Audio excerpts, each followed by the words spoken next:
the air out here. Nope. Deep center. Nope. Pilar back. He's at the wall. Got it. Goodbye. Early. Oh, baby.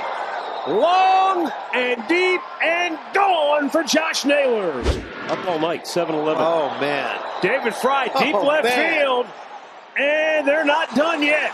I don't think I've ever seen a team with this much charisma and this much team chemistry in a long time. And not only that, they might be the most explosive offense in the league. I mean, back-to-back home runs, that is just nuts. And like I've said, this isn't just about how much they are winning, it's the way they're winning. And this very much reminds me of a team back in 2016, but we'll get to that later. Before I get into everything, I would really appreciate it if you would drop a like and subscribe. It only takes 5 seconds, plus you can always change your mind. We are now on the road to 30k subscribers, and with your support, I believe we can get there super fast. Alright, so the Guardians just recently won 10-4 against the Angels for their 7th straight win to go 17 games above 500, and so many different guys have been contributing in different ways, and they are still doing this without Steven Kwan, Gavin Williams, and Trevor Stephan. But like I said, so many players have stepped up in their place. Kyle Manzardo is a double machine, David Fry might be the best hitter in the league, and Jose quietly has entered the MVP race. This team always gets hits with runners in scoring position, or they will hit a big home run to get the offense going when they seem dead in the water. They have a team batting average of nearly 240, they have 58 home runs, which is tied for 9th in the league, they have 49 stolen bases, which is 7th in the league, and they have an OPS of 713, which is near where they were in 2016. Getting into a recap of last night's game, Logan Allen took the mound for his 11th start of the season. He gave up a home run in the first inning, but it was all guards after that. David Fry walked, Johnny Rodriguez walked, Arias singled to center to tie the game up, and then Rodriguez scored on a wild pitch to go up 2-1.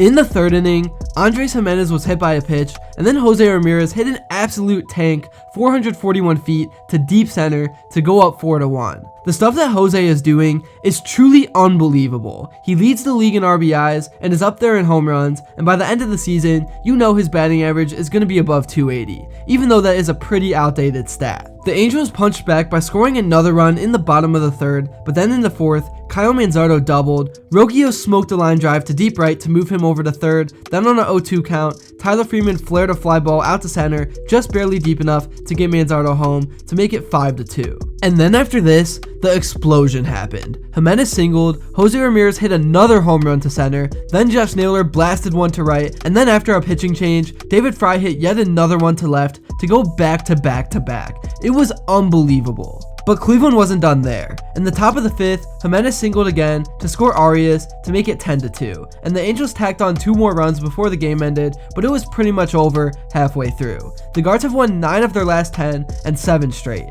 And honestly, it's crazy how this team still gets almost no coverage from the national media. But honestly, them staying under the radar is probably a good thing. But when it comes to the All-Star voting, they better get what they deserve. Because Jose Ramirez, Steven Kwan, David Fry, Emmanuel Clase, and maybe even Naylor are all All-Stars. But at the end of the day, I know these players care most about winning as a team over individual awards. But some specific players do deserve recognition for what they are doing. And speaking of that, now I want to talk about some individual players. So starting out with David Fry, he's the ultimate utility guy that can play almost every position on the field, and over the past 2 weeks, it feels like he's gotten a big hit in almost every game. His on-base percentage is now over 500, which is unheard of. He's pushing a 400 batting average, and he's a guy from now on that needs to be an everyday player. I'm not saying he's going to stay this hot. Obviously, eventually he's going to cool off a bit, but if I had to bet, I think he will finish the season around a 300 average with over 20 home runs. And really, for one of the most important stats in the game, he has a 1,128 OPS, which is right at the top of the league with the best of the best. As for Jose Ramirez, I know I pretty much say the same thing about him every video, but for real, it's incredible what he's able to consistently do.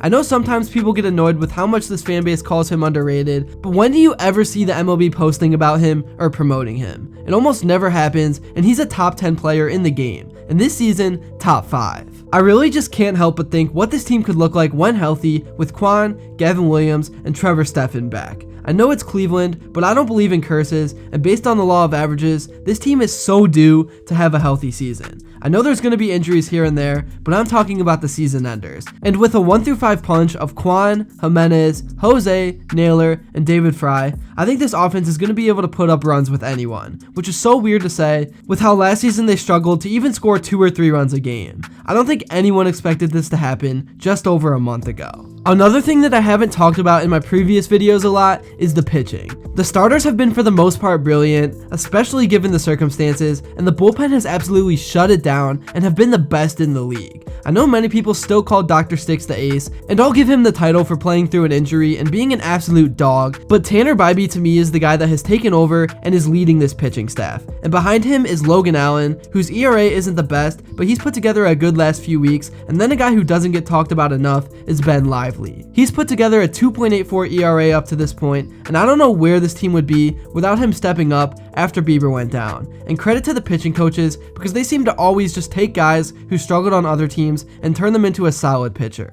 As for the pen, literally everyone has been dominant. Guys like Tim Herron, Nick Sandlin, Kate Smith, Scott Barlow, Sam Henches, and even Hunter Gaddis have been so good. And then Emmanuel Clase, I mean, what can I even say? Absolute lights out stuff. Hitters look lost at the plate, and he's an automatic all-star. Looking ahead at the schedule, what's crazy is that this team might again win 9 out of their next 10, because they play the Angels, Colorado, and then Washington, who all have below 500 records. And the Guards have been just as good against below 500 teams as above 500 teams. So basically, they are playing good ball against anyone. I don't think anyone could have expected them to be where they are. And if they keep winning, they could see themselves at the top of the AL. And it would be nice to see the Royals start to lose a bit, because they are red hot as well. Overall, it's pretty impressive what the Guards are doing and have been able to do the last decade with the farm system they have. Yeah, it's frustrating that Dolans won't spend much money to keep good players around, but they always have a next guy in line, they always win, and they make great trades when it's time to, like the Lindor one for Gimenez and Kluber for Clase. Also, before I end things off, I want to talk about some of the prospects that may not be producing a ton of numbers just yet, but they've been solid enough to play, and every now and then, they do something to help win a game or two.